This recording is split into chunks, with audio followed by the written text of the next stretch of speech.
Greetings, salutations. What's Gary by? It's your boy Ekard here, my partner in crime. Hey guys, what's up? It's TK. And we are back for more Castlevania Nocturne. Season 2 is already dropped, so we're gonna be on our speed run soon of getting through in Nocturne Season 1 and then get to Season 2. Since, yeah, it has been infiltrating my timeline too. A lot of people have been really excited. There's even one other like reaction channel I follow who was like, yeah guys, listen, we have internet, we know Castlevania Season 2 is out, just please wait, right? Yeah. So yeah, I guess nothing else to say but jump into episode 4. Yep. All right, let's make sure.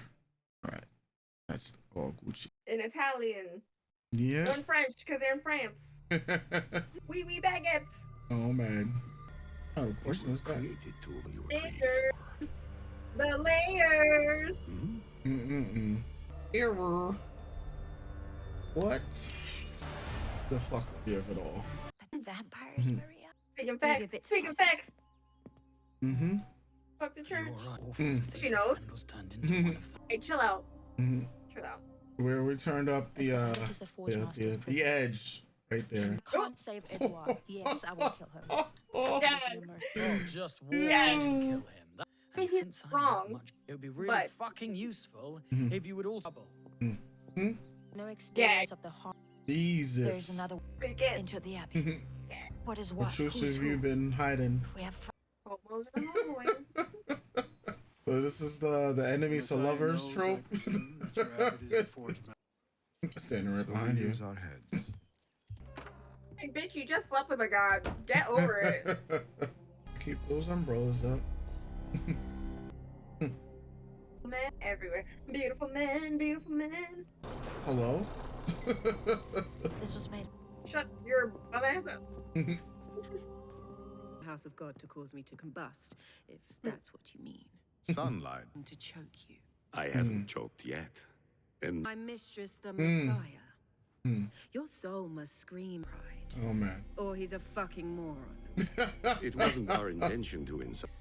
But believe me, you really shouldn't tell. Like each other. This is an arrangement convenient to us both because we share a common enemy, someone they can believe in. Oh yes, that's a delict. Marketing. I'd love to meet. All right. Don't do anything funny out here. Yo, this man. He's like, yo, I don't want no smoke. You good, bruh. I don't know what happened. Who I am. Very interesting. This is about to be an encounter for the ages. Wait. Oh no. All right, animation.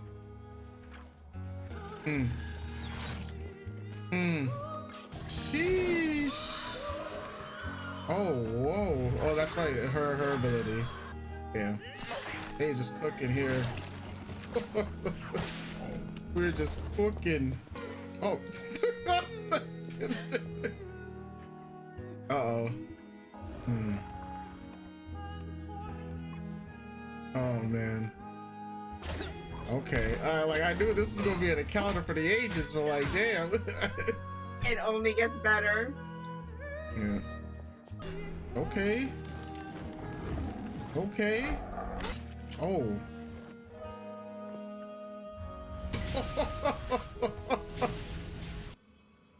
He's a monster.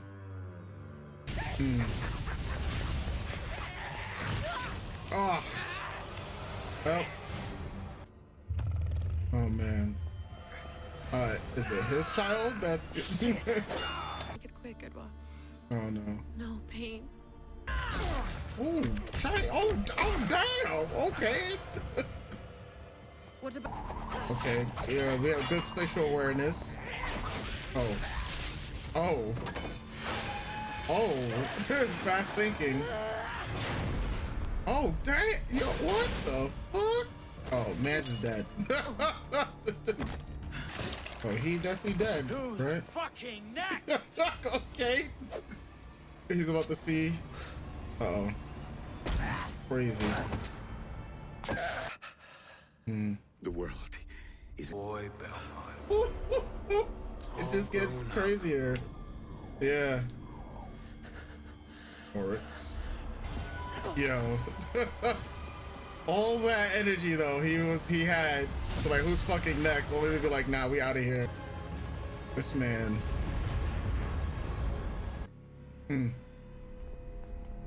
It just hit the fan. Richter! That boy gone. That boy gone. Like, I mean, but like, I could actually do something. I'm just saying, at this point in time. Nightmare, made flesh. Now everywhere we look, there are nightmares. Terrors rising from the earth.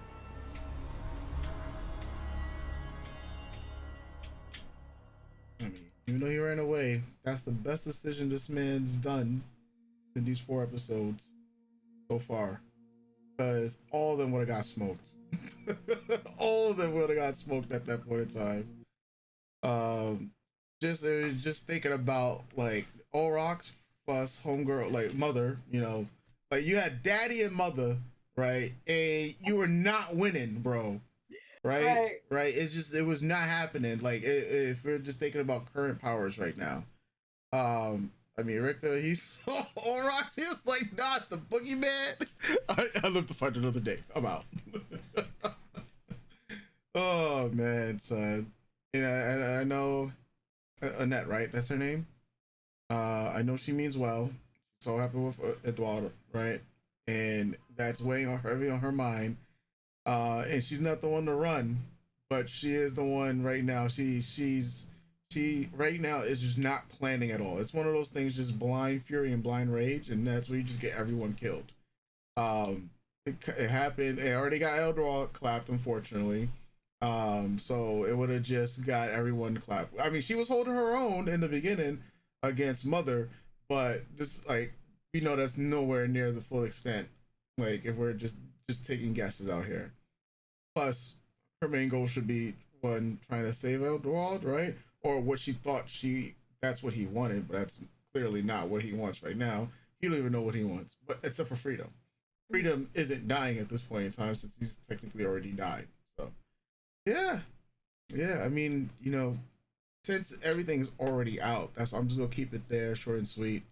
Since there's gonna be so much more that's gonna be happening, but yeah, horrors rising from the earth. What episode? Yeah. Just to tack into Edward and what I said last episode, how it is for a lot of people who were slaves, descendants of slaves. There is no. His story shows that there's no freedom even in death. There's confusion and heartbreak and a longing for what was and what could have been. That's what I get from his small conversation with Annette, right? Yeah. And the idea that his soul is so pure in its own way, and the resistance and the want for freedom, that he was able to keep his consciousness, so to speak, right? Because as we see with the other night creatures, they don't speak. Yeah. The one with the 3 heads has medical training. Yeah. But maybe that's something that gets taught to your night creatures, like you roll them in medical school, right? So they can help you with your science projects. But for the most part, they're snarling, pretty quiet beast. And I love the show because it talks about the conversation of the soul. Like, so we are also watching Solo Leveling, and a question I had for episode 2 of Solo Leveling for you guys who aren't watching it is, our main character Jinwoo can take souls of other people and add them to his shadow army, so to speak. Spoilers for episode 2, I think that was. If you don't watch it, but it all makes sense. I think you guys should. I'm enjoying it. But there's a man who is angry with him, or blind raging at him, running towards to kill him, but Jinwoo gets the slip on him and then takes his soul. So my question in watching that was, you know, since he died with rage for Jinwoo in his heart, how does that affect the shadow warrior that he becomes? What does that mean? Kind of like in the sense for what's in the soul that goes into the monster after. Yeah. And obviously the show, we have like four more episodes left, and it'll touch on that a bit more and what that means. If you haven't watched the first series of Castlevania, but they have night creatures in that, and they don't.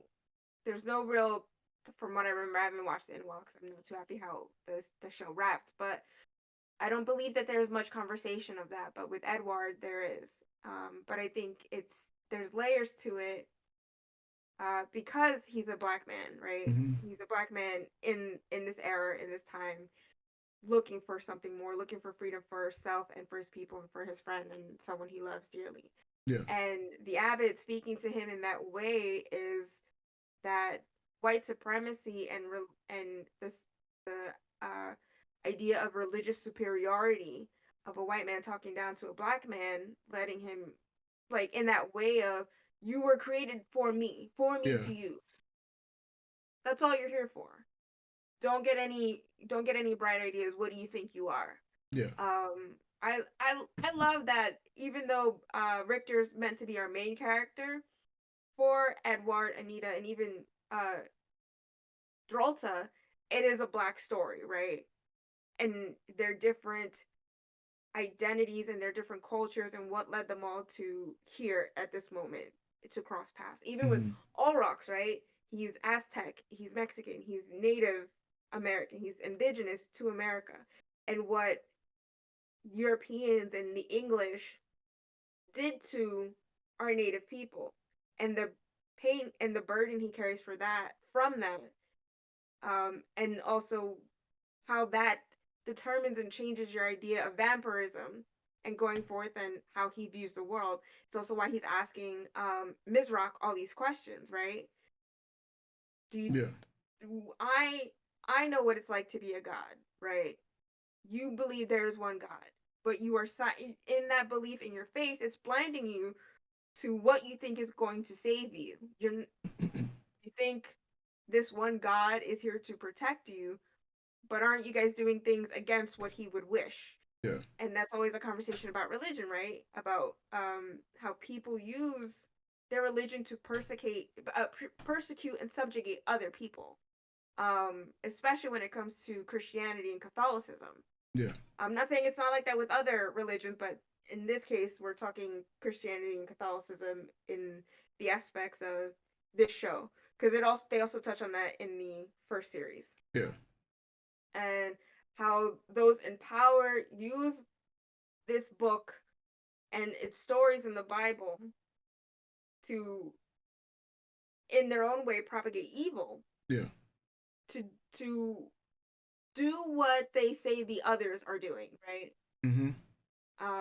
And when Dorta and Orlox are asking these questions about, you made a deal with the devil in order to save yourself, to save what you believe is right, Yeah. but are in effect hurting other people, are continuing to subjugate other people because of your blind faith.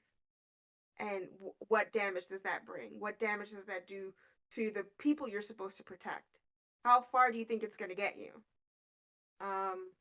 And yeah, I love Dorta and her, she really is like the manager, like the PR manager for Urzabet. And it's like, yeah, it's all about, we got to make sure marketing is correct. We're using the right names, getting the word out. We got to make sure we got the right people around, because we got to uplift our superstar, right? We got to uplift our Messiah, and what it means to, have power next to power.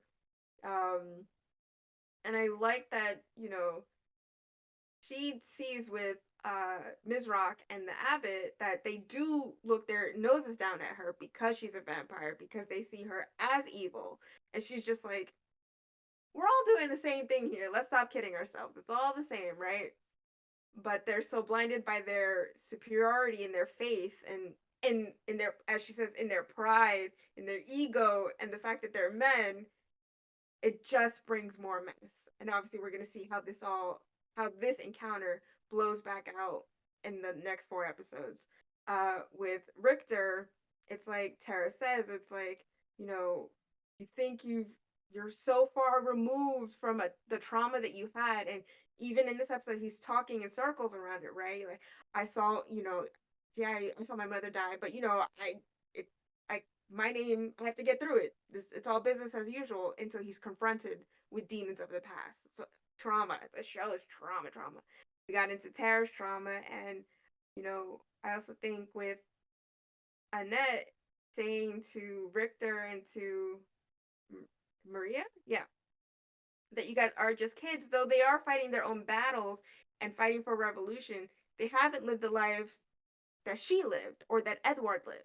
There's the adultification, especially of black and brown bodies, that doesn't necessarily happen with white bodies, right? She's lived lifetimes over than they have, and they're around the same age.